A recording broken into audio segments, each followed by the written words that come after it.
Black Panther Wakanda Forever. It's been pretty anticipated since the first one came out. It made close to $1 billion domestically and was a cultural phenomenon.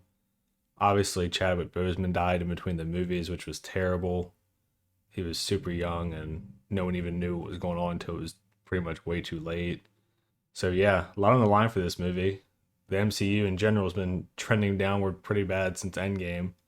Let's get into it. There will be spoilers. If you're here, like and subscribe and all that shit. Let's go. So the general plot I'm going to give first before I go through the specifics of what happened. The general plot is that there is no Black Panther in Wakanda. They don't want to share their vibranium. The US and other countries, but mainly the US, are looking for vibranium because Wakanda won't trade them for it. And looking for the vibranium, they end up discovering Namor's city underwater. Namor's pissed off about this. He wants to protect his people. So he wants to kill the scientist who created the vibranium detector. This is Riri Williams or Ironheart. Wakanda says, no, you can't kill her. And he's like, okay, well, I'm going to conquer the whole world. And Wakanda's going to be my ally or I'll destroy you. That's what happens. Wakanda says no. He attacks, assassinates their queen for some reason, even though they're supposed to be allies. Eventually, Shuri becomes Black Panther. Over 2 hours into the 2.5 hour movie before you see Black Panther, by the way. And they go and fight Namor in the ocean. They dry him out on a desert island. Instead of killing him, she says they'll protect his secret. And that's the end of the movie. So yeah, this movie was atrocious. The only good things about it were the things related to Chadwick Boseman in the first 5 minutes and the last 5. Everything in between was terrible. The actors did a good job. I actually thought they all gave pretty good performances, but they had nothing to work with. None of the characters made any sense. The world building made no sense. The plot made no sense. The special effects looked like shit. I think it's one of the worst things the MCU has done. It's incredible. All right, so I'm going to go through the point by point now in the specifics, and I'll go into more detail about my issues with the movie. So we start off with T'Challa dying from some virus off screen. And Shuri's obviously freaking out. She's trying to recreate the magic plant that Killmonger burned up and can't do it. So we see his funeral and stuff, and this is all nice. I personally was in the camp of they should have acknowledged it in real life and then recast and just moved on. Anyway, so they do his funeral and his casket flies off by itself into a ship because their technology was already pretty crazy and it goes even crazier in this one. So we do a 1 year time jump. We're at the UN. The queen, who's T'Challa's mom, obviously, is now the ruler of Wakanda. So I guess they didn't do their usual fist fight to prove or to decide who was king or queen. Or they did and just no one challenged as a courtesy. I don't know. So the UN's mad at Wakanda because Wakanda said they would share their vibranium. She's like, fuck you guys, I'm not going to share it. The queen is trying to frame this as the world taking advantage of Black Panther being dead. And they just completely ignore that they've had multiple alien threats to this point to the entire world, which Wakanda is a part of. Like they, I guess, are just not acknowledging the Avengers movie, the first one, or Infinity War and Endgame, where half the population was wiped out by one alien. This kind of makes Wakanda seem like the villains again, but whatever. So she just throws a tantrum and lectures them and says, the only one who can be trusted with vibranium is Wakanda. Go fuck yourself. And, it's Marvel, so the fact that it's a white guy that she's lecturing doesn't surprise me. It's pretty transparent. This happens multiple times in the movie. So she does this whole rant, and they do a big theatrical thing where while she's doing this rant, they cut back and forth between the bodyguards from Wakanda, whose name I can't pronounce, fighting military people who are trying to steal vibranium.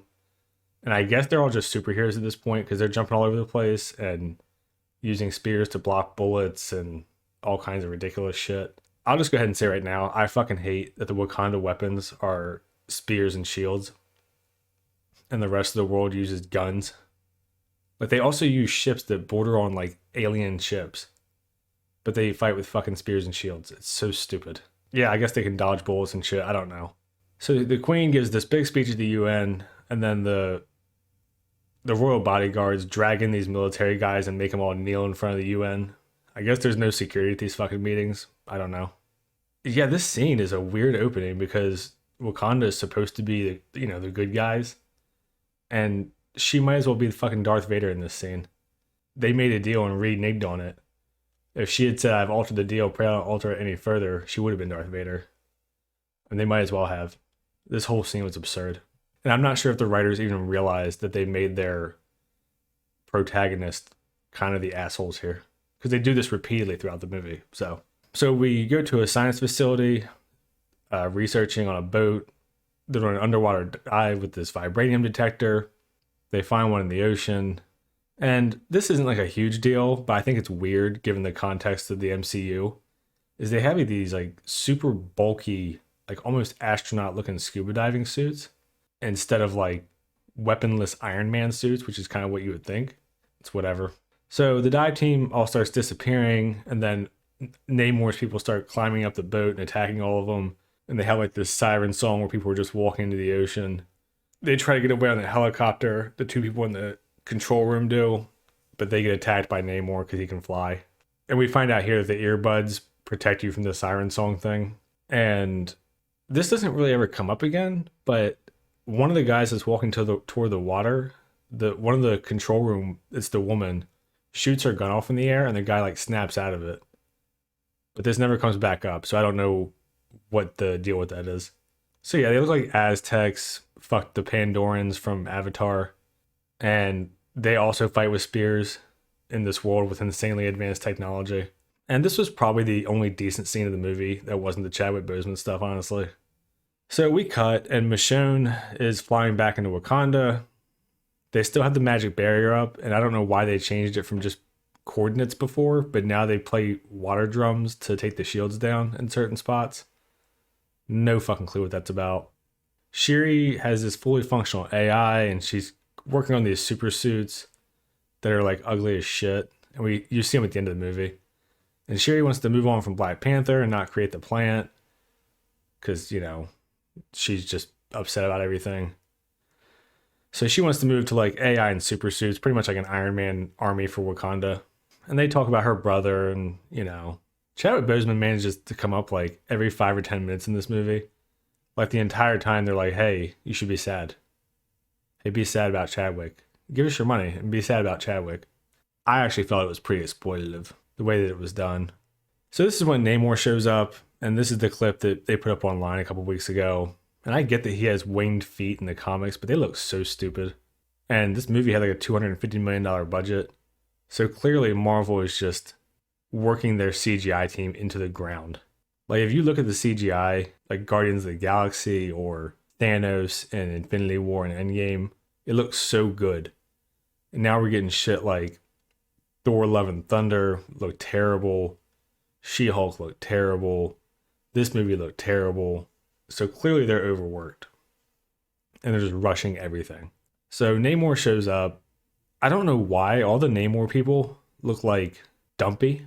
Like even Namor himself is like a kind of skinny fat guy. It's weird. Like I get not everyone's going to look like Chris Hemsworth and Chris Evans and those guys, but he's supposed to be a guy who's hundreds of years old, swimming in the ocean every single day under however much pressure of water. Like even if he just has lean muscle, that's something. But they all look like fat and dumpy. It's weird. And especially if you're going to be Namor, who doesn't wear clothes. Like he's shirtless the entire movie. I just don't understand it. I guess they've just given up on anything. So he's pissed off and he's bitching that the Americans found his underwater world because they were looking for vibranium. So he says that they killed the whole team that was there, but he needs to kill the scientist who invented the detector. And he blames the Wakandans for showing the world vibranium. So his whole rationale right from the fucking jump is nonsense. That whole team that was out there, they would have had fucking GPS in the boat. They would know where they disappeared. So even if you go kill this scientist, they're going to come straight back to the spot where their whole team died and look again. It just makes no fucking sense. And he makes no sense at any point in the movie. So don't expect that to change. So the Wakandans had this council meeting, And they're kind of split on whether or not they should just sacrifice the American scientist instead of fighting a war with the fishmen. And the gorilla guy, I think he's the leader of the Jimbari tribe or whatever. He's like the most charismatic person in the whole movie. Says that they should just kill the fishmen or they'll keep trying to make demands. And Michonne says, let's go grab the American scientist and bring her here. Shiri says that she wants to go see Bilbo or John Freeman or Ross. It was what his actual name is in the movie. And this is a really fucking bad line. And they have a few of these that it just is so stupid. I don't even know if they realize what they're doing. So she says, I want to go see my favorite colonizer. Besides the fact that this is just openly racist and just refers to white people derogatorily, despite the fact that if you look at any part of human history, or every country and every color of people has invaded everyone around them all throughout history. So it's just really fucking stupid. And this includes Africa. I guess they just ignore that shit. You know, the Africans that were enslaving each other and then also enslaving each other to sell to the Europeans.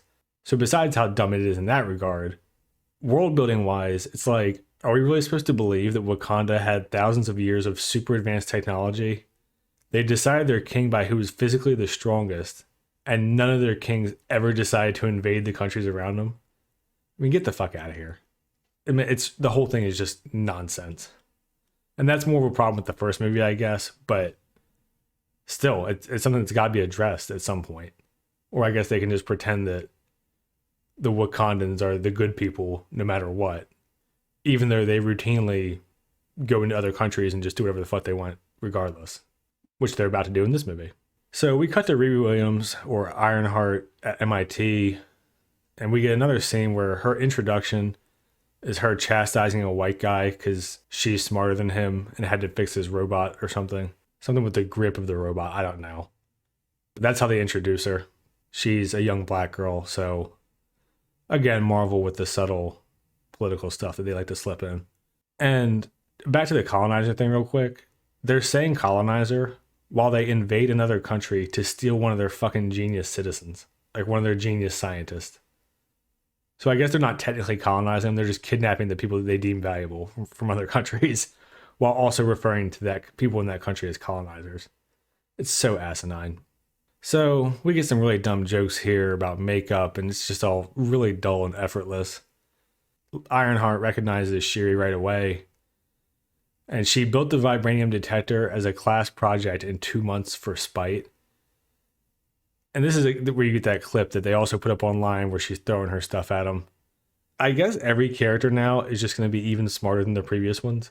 Like now we have Shiri and Riri, who are both under 20, who are literally smarter than the entire world combined.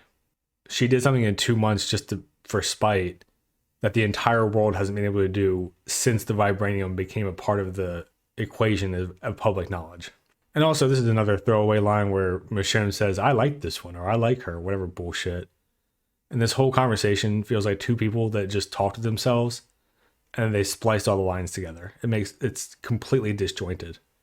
And the I like her line is so fucking played out, and it's just not a good line. It's clearly telling the audience, like, hey, the characters in the movie like her, so you need to. So she goes to this garage lab thing she has, and she says that she built a quantum supercomputer to hack into her own laptop because it was so encoded that she couldn't get into it.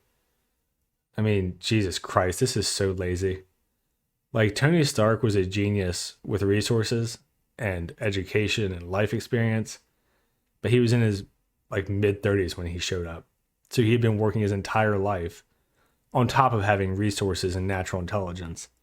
Hulk had his whole childhood fucked by his dad, and he was also in his mid-30s to 40s as a genius. And then Shiri and Ironheart come in, and they're just naturally born geniuses who are literally the smartest people in the entire world. It's just so lazy. Yeah, and she also has a line in here where she says she built her first machine when she was 3 years old. And she doesn't say explicitly what it was, but it's kind of alluded to that it's either a car or a plane. I know there are child savants and shit, but I mean, come on, man. Jesus. Most 3-year-olds can barely even walk and talk, let alone fucking read and build stuff. Anyway, so the FBI shows up to try to keep the Wakandans from kidnapping her, or taking her back to their own country, or however you want to word it. And they all run away in 3 different directions. And Riri, this is where we see like her prototype of the Iron Man suit, but it only covers like small parts of her body, and it's got like glowing shit everywhere. And we get a really boring car chase, and they kill a bunch of cops who are doing their job.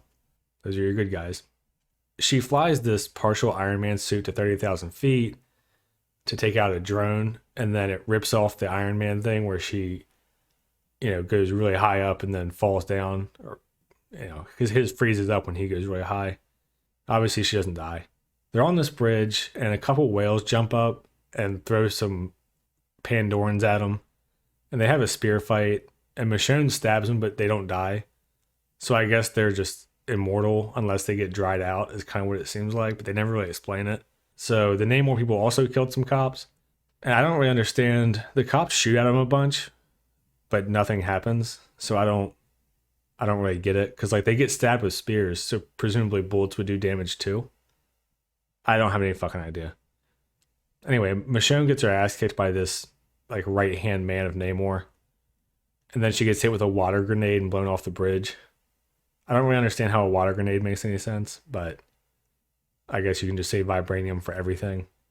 I mean, fuck, they stopped paralysis with a bead in the spine, so who knows.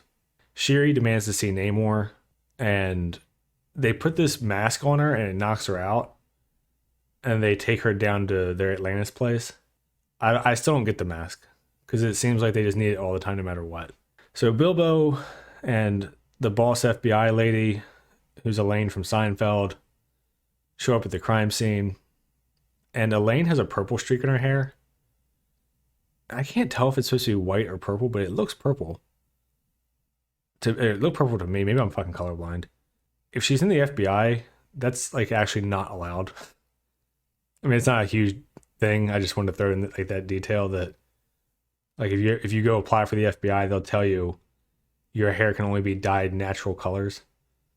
So if you show up with a fucking purple streak in your hair or pink tips or whatever shit, they'll make you dye it like one natural color. So Michonne's back in Wakanda. She gets fired by the Queen, and she's not allowed in the Duro Milaje or whatever the fuck they're called, the Royal Guard. And she says that she stabbed 3 of them and they should have died, but they didn't. And the acting here is pretty good, but the scene doesn't really make any sense to me, because Michonne asked the Queen if she could take Shuri, and Shuri said that she wanted to go. Like, I guess she fucked up because she was supposed to protect her, but I can't imagine that she has more authority than the Queen. Like, if the Queen had said absolutely fucking not, she's not going with you, wouldn't that be the end of it? So that didn't really make sense to me, but whatever. I don't know Wakandan politics and power structures. So the Queen calls Bilbo. Bilbo has Shuri's beads that he found, and this is like one of the only clever things in the whole fucking movie. Like, I'll explain that later, but Bilbo is essentially a traitor to the FBI, and he's being treated as a protagonist for being treasonous. Treason's a pretty serious fucking offense. Not sure if the people who wrote this movie are aware of that. The Queen goes to talk to T'Challa's girlfriend, who I completely forgot about since she's just been irrelevant since the last one. And the Queen tells her that she's Wakandan no matter where she goes, and blah, blah, blah. We go to Ironheart and Shuri, and they're waking up in Namor's place in Atlantis, whatever the fuck it's called. I don't really understand why the Namor people have to wear the same mask that they wore on the surface. This never gets explained, so I just don't know. But Namor can breathe in air and water, and he also speaks in English for some reason, even though I'm pretty sure that, like, they show he's Hispanic, and they've lived underwater for 500 years, so I don't know why he would speak English, but fuck it. Namor is over 500 years old, and Shuri recognizes his jewelry immediately because she's a fucking genius about anything and everything. Like, she sees a bracelet and goes, "Oh, this is from the Incans 500 years ago. Are you that old?" It's the most bizarre fucking thing. So his family was Aztecs or Incans or whatever the fuck, and Spanish conquistadors brought smallpox and starved them out and attacked them. Everyone gets colonized, but only by Europeans. So some guy dove into a cave and grabbed a blue flower, and they all drank out of it, and they all turned blue, and this is why they look like Pandorans, and they grew gills and shit, and they all just sprinted to the ocean because they figured out immediately that they needed to breathe water, I guess. And Namor's mom was pregnant with him at the time, So he was born underwater as this hybrid guy who can also fly for some reason. They say he's the first mutant, but I don't really understand. Like, if you're a hybrid between an ocean person and like a land person, why the fuck would you be able to fly? Like, what kind of weird ass mutation is that? Again, it doesn't matter. It's just one of those things I thought was really strange. Like, you would think he would have fins or something. They just didn't go on land his whole life or whatever. The Spanish took over and enslaved people and shit. And he went to go bury his mom, and he just sees a bunch of people getting whipped and stereotypical slave shit. I thought it was really like over the top. Like, it almost kind of undermined how serious it was because it was so ridiculous. So his name is Child Without Love, or Namor, as he would say. So this whole thing is just a massive exposition dump. Like, he brings Shuri to his house and then he just tells his entire backstory. His entire motivation makes no fucking sense. Again, like I said, he wants to kill Riri to hide his place, but the shit's already been found. It's done. Like, makes no sense. And also what makes no fucking sense is he's saying that he wants to kill this chick. He could just fucking do it. Like, she's in his possession. He can say, look, I'm going to kill her, and if you reveal our location, I'll fucking attack Wakanda. Like, he already showed up there once. I guess their shields don't work underwater, so he can just swim there whenever. It just makes no sense. Every character's a fucking idiot. So they do this hyperspeed water tunnel thing because Shuri gets a scuba suit. And she goes and see the Capitol. And they all have these people living underwater and shit. And they don't wear a mask, which makes more sense to me. But the special effects are shit here. And he just keeps reiterating his motivation over and over. That still doesn't make sense to me no matter how many times he says it. So T'Challa's girlfriend tracks the earrings that Shuri wears and finds their exact location. And then it's only 500 feet down. And the way that they film it looks like it's just off the coastline. Like, it's not very far from the shore. So I'm not sure how they weren't found before. Because they say it's 500 feet down, which is, deep. But I mean, you could scuba dive that deep, I presume. Anyway, so Shuri wants to resolve it peacefully, and Namor says no.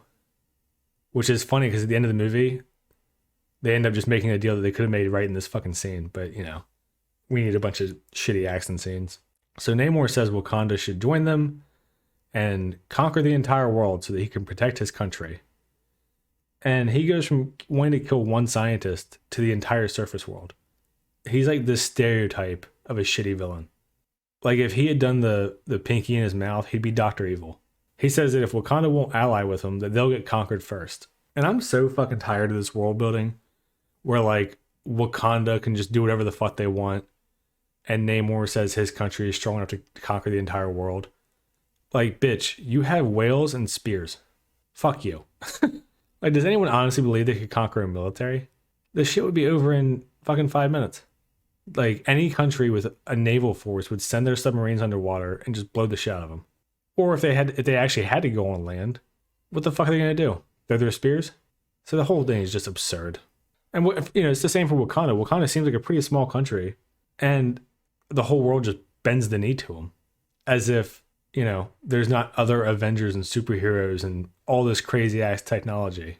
And they also use fucking spears and shields and war rhinos. And fuck you. It makes no sense. It's just dumb shit they say to have a movie, instead of doing any actual kind of world building or character development. So we go to Bilbo and Elaine defending Wakanda to the FBI and saying that they won't trade the vibranium. And, they're like, hey, they tried to steal a genius from America because she's literally the smartest person in the world, like smarter than the entire world combined. Bilbo doesn't want them to attack Wakanda because, like I just said, they're still somehow the most powerful country. Makes no sense. They get pretty fucked up by a guy with a spear in a few minutes here. So the queen meets Namor. She says, give Shuri and the scientist back or she'll reveal the location of Namor's people. Namor says, fuck you, I'll kill all of you. They literally have the scientists in possession, so I don't know why they can't just kill her without consequence. Like, does anyone really believe that Wakanda's going to go to war for some scientist that was an American citizen? Again, no one makes any fucking sense here. T'Challa's girlfriend shows up in Atlantis with a little submarine, steals scientist and Shuri back, aka Ironheart and Shuri. They literally just take a submarine and leave. Wonderful job with security there. And when they get when the submarine gets to the surface, it gets sucked up into a ship. It looks like Halo, where you just get like lifted up into a ship. So their technology just keeps getting more and more absurd. Namor kills the chick who let them escape, like a typical shitty villain. And they show Namor on this fucking cheesy ass throne with this stupid ass outfit. His throne is in a shark's mouth, and his outfit's like one of those big golden headpieces. It just looks really stupid. It's so edgy. So we're back in Wakanda, and this is another world building thing I don't understand. They have people living and selling shit in the markets on the street like it's some third world country. Like they're this super advanced society, but they have fucking farmers with rhinos and people using fishing nets in the river and stuff. Like this shit should be like the Jetsons, where they have robots doing everything and then they're all just living like a bunch of hedonists. So anyway, a wave flows into Wakanda, bursts through a wall. The Namor people start their siren song thing, where people just start walking into the water. And it kind of seems like only some people were impacted by it. Like I thought if you were in proximity and you could hear it, it would impact you, but it doesn't seem to be how it works.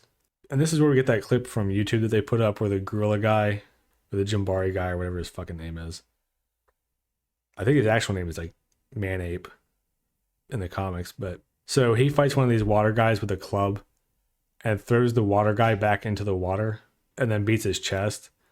I don't really understand how that hurts the water guy. Like, they're stronger in the water than they are not. And also, if you land on water, it's not going to hurt you. And again, he's fighting with a club and his armor is made out of like wood. Man-Ape or whatever attacks Namor, and Namor like falcon punches him in the chest, and he goes like 50 feet through a wall and splits his armor open and shit. And I thought that the Wakanda people were just humans, but I guess not, because he should be fucking dead, and he isn't, obviously. Namor flies around with his stupid little wings and a spear club or whatever, taking out these super high-tech ships, and the special effects look really bad here. And again, it just makes no sense to me that one guy with little feet wings can't be taken down by the Wakanda ships.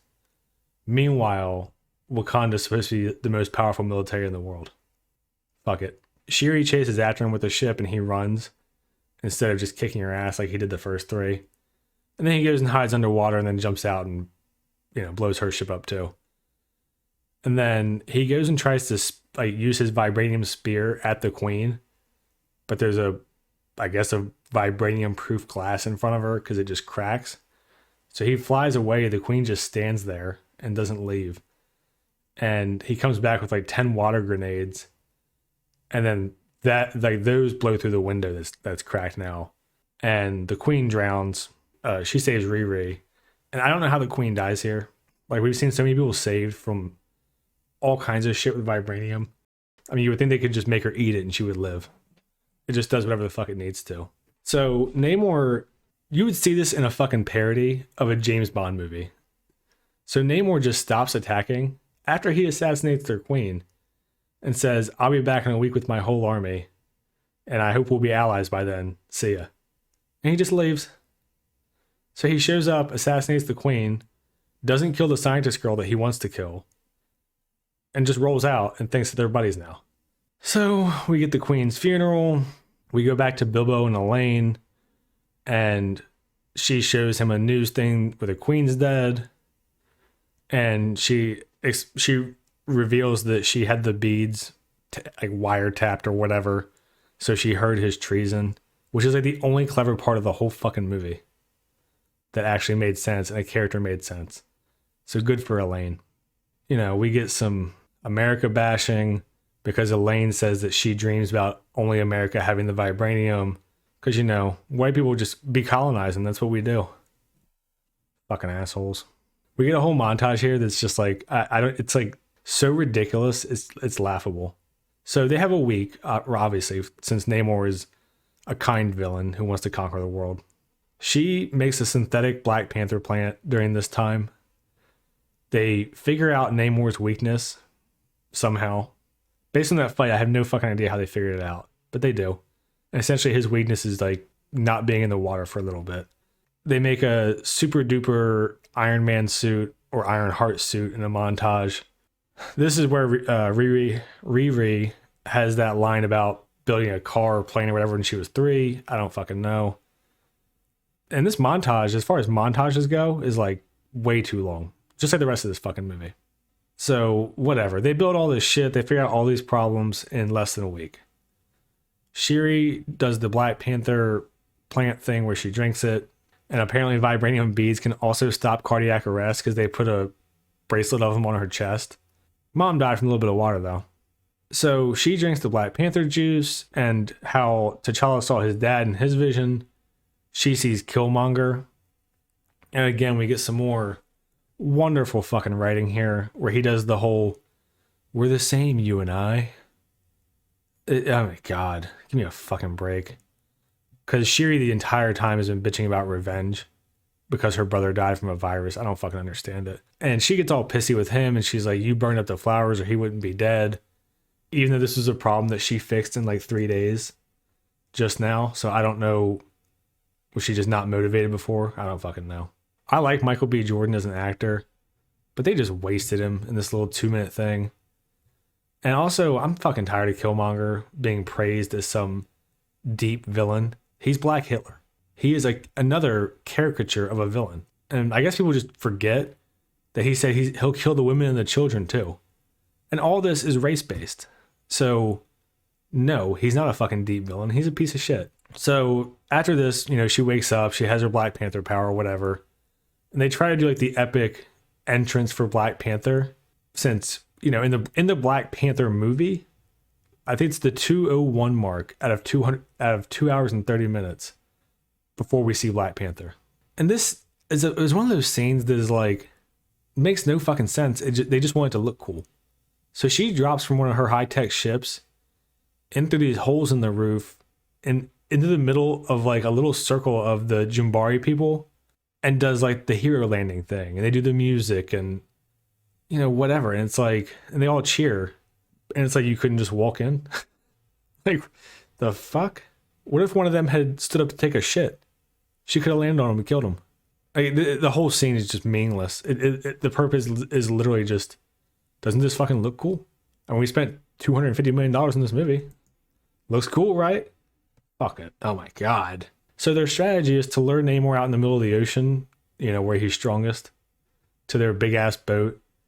Man-Ape or Gorilla Guy, whatever the fuck his name is, says we shouldn't kill their god because it will lead to an eternal war with them if we kill him. Shiri says, I don't give a shit, he killed my mom. And then she yells a bunch about how her mom's dreams and everything died with her, and she wants Namor dead. And this is like a villain monologue again. Like, she literally says, I will go to an eternal war for revenge. Okay. I mean, I like the actress that plays Shiri, but man, they don't give her much to do. And I feel bad for her in this costume. She's way too small and way too skinny. I don't know if she needed to work out, or they needed to get her a body double, or put some padding under there to fill her out a little bit. But if you told me this was like a prepubescent boy doing cosplay, I would believe it. She is just so thin and small. So they take a boat and use sonar shit to make Namor come out. And Ironheart goes to fight him in the air, and her costume looks awful. And I think it looks corny as shit to have her helmet have grooves for her cornrows in it. And that was intended to be a pun. Namor is fighting the flying ships. Ironheart sneaks up on him and shoots him in the back. And he gets caught in a jet, and then Shiri is in the jet with him, or jumps into the jet with him. They just kind of fly away together, like autopilot. And the ship gets stopped. The boat gets stopped, and Michonne and them show up in like their version of those suits that Shiri made. And I guess at this point they're starting to accept that guns are better than spears. And Shiri, so then we cut, there's a lot of cutting back and forth. That's why I'm jumping around so much. So Shiri watches Namor stick his vibranium spear into the engine of the ship and just blow it up. Like, they're standing face to face, like, I don't know, 5 or 10 feet apart. And she just watches him do it. So we're bouncing back and forth between the Shiri Namor fight and the rest of them, essentially. And Michonne's suit has like all these dread looking things on it that serve no purpose and just look stupid. Like it looks like her suit has hair on it, like dreads. It's fucking weird. Now that Shiri let Namor blow the ship up, they crash land on an island. And this is how they weaken him, is they fight him on land and keep him out of the water. So they have this clusterfuck of a fight that has a million edits in it. So we're bouncing back and forth between that and Michonne getting a rematch with the other guy that kicked her ass. Obviously, she fucks him up. Although, by fucks him up, I do mean that she just throws him back into the water where he's stronger. Namor and Shiri have a fist fight. Whatever. So Shiri's beating Namor's ass, but eventually he grabs a spear and he rams it straight through her. Like straight through her belly. And to me, it looks like it would have cut her spine in half too. And instead of just like wounding her being a big deal, she like breaks off the handle and then pulls it out of her back and then just has a hole in her while she fights. This never gets addressed.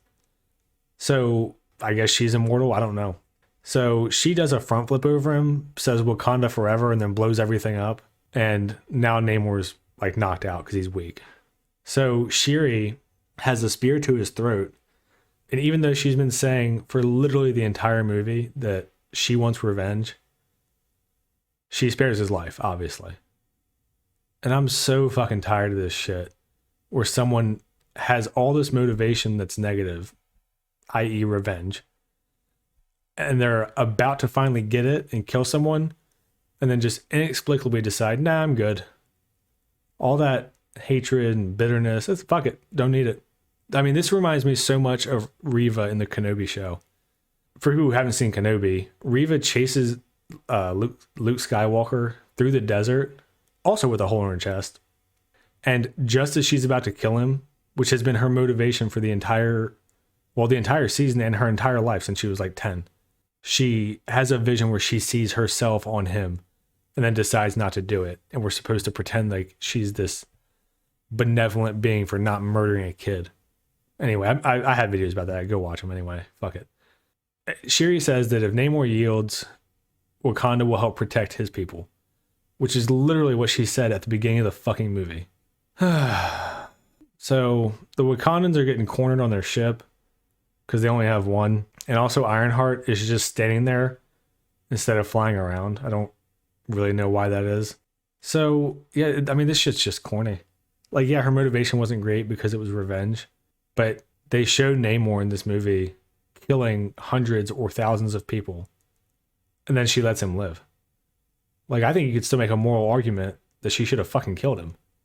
Just not for revenge, just as a matter of principle. But any kind of nuance or understanding of basic morality is clearly beyond these movies. So we go back to the third world markets that Wakanda has for some reason. Shiri's planting a bunch of the Black Panther flowers that I guess no one will be allowed to drink again except for the king. Makes no sense. Shiri confiscates the Ironheart suit, and Ironheart says that it was her fault that this mess happened to begin with. Again, don't know how she can blame herself for Namor wanting to conquer the entire fucking world and Wakanda reneging on their deal, forcing people to go look for it, but whatever. And we get a little clip where Manape says that he wants to challenge for the throne. Not sure what the implication is there, and the scene just kind of ends. Like it looks like they forgot more footage or something. Oh, yeah, so Bilbo is arrested for treason. He's in the back of a vehicle. So there actually is one sequence of action and consequence in the movie. Way to go. No, I'm just fucking with you. He gets freed by Predator Michonne. And I guess this is a good thing. Treason for the win. Also, another wonderfully stupid line here. She says, a colonizer in chains. Now I've seen everything. Hate to break it to you, but the people that they're referring to as colonizers are generally Europeans. Europeans enslaved each other all throughout fucking history. Again, just the complete pretending history didn't fucking happen is astonishing. But, you know, they got their little insult and joke in. So we end with Shiri burning T'Challa's robes and finally embracing the tradition of Wakanda. And this is a nice little scene. It's one of the only ones that felt like it had any emotion behind it. We get a nice little tribute to Chadwick Boseman. Like I said before, unfortunately, the Chadwick Boseman tribute stuff was the only nice part of the movie. So you could watch the first 5 minutes and last 5 and see all the good stuff. And then the mid-credit scene where T'Challa has a son, so woohoo. So yeah, that's Black Panther Wakanda Forever. That movie lasted forever. It was like watching Titanic, but a million times worse. I mean, it was so boring. The characters were so stupid. The world building, I guess they've just given up completely. I mean, it's a shame because they wasted all the actors and actresses. Like, they all gave good performances, but you know, a good performance in a shitty movie is not going to fix the writing. It's just not. And the whole thing really felt like exploitation of Chadwick Boseman's death to me. If they had done like a little clip at the beginning, tribute thing, and then not mentioned it, I would say that's nice. And, you know, I feel bad for the people who actually worked with him, like the director and the other actors and all that shit. I do, because I'm sure they were close to him. But as far as Disney, the corporation, goes, this felt like they were trying to exploit it. I mean, they brought it up every few minutes. It was the entire motivation for Shuri's character. Personally, I thought they should have recast, but they weren't. I don't know why they wouldn't have had Namor kill Black Panther to start the movie. I mean, put somebody else in the suit, have Namor kill him. Now you set up a, you know, powerful bad guy. It makes sense that Shuri wants revenge. And go from there. Shuri wants revenge for a fucking virus. I don't get that at all. I mean, I get people, you know, people get angry when they're grieving, but not in that way where they want to fucking destroy everything. And then instead they give Namor this bullshit motivation where he wants to kill a scientist, allegedly, has the scientist dead to rights probably 4 or 5 times, doesn't kill her. And not only does he not kill her, he escalates from, I'm going to kill this scientist, to the entire fucking world. Like, that's the direction he went in, huh? Like, that escalated pretty quickly. So yeah, the movie is just fucking bad. It's just bad. I didn't like the first one very much either because I just thought it made no sense, but this was 10 times worse. And the Ironheart stuff was so forced in. Like, if they had cut her whole character out, nothing would have changed. They easily could have said, look, the US government made this vibranium detector. Then you have Namor, who wants to attack the US government or the US instead of kill a scientist who, I mean, you can't undo fucking time. Well, I guess in the MCU you can, but you know, you can't undo the fact that his underwater city has been found. I don't know. The whole thing is just so illogical. It's hard to even keep straight. All right, well, this is going on way too long. Yeah, I mean, hopefully the next MCU thing will not be a pile of shit. I think it's Ant-Man. At this point, I've got pretty much apathy toward the MCU, so I doubt I'll be seeing it, but whatever. All right, thanks. See ya.